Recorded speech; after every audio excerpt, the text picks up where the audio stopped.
Last year, 98 London Underground train drivers saw someone jump in front of them. It was exactly the same number in 1989.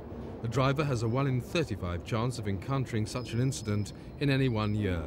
The suicide attempt closes lines for several hours and costs an estimated £100,000 an incident. Drivers can be traumatised. We've had a shutdown where a line has been shut down all day long because somebody has been caught up underneath the train but is still alive, and we have to bring an emergency surgical team in to deal. How does it affect your train drivers, your staff? It hurts them.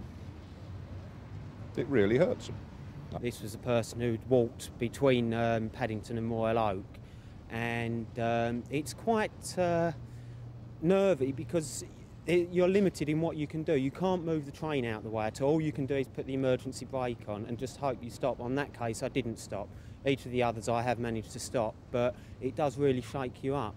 And how long afterwards were you affected? I think you're always affected. You never forget it.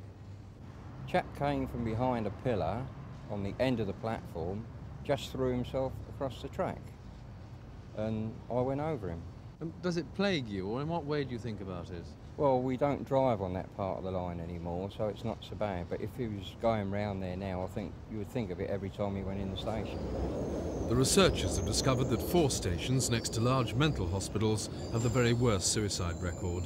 3 are Northern Line stations, Archway, Belsize Park and Tooting Bec, and the 4th is Mile End on the Central Line. They suggest London Underground erect barrier doors on platforms. This is the new Terminal Link train at Stansted Airport. The platform doors only open when the train has stopped. It's impossible to jump in front of the train. 45% of underground suicide attempts end in the person living. There's a 55% chance of surviving if there's a safety pit in the track. So they advocate more of these, but costs are a problem. Simon Neve, Thames News.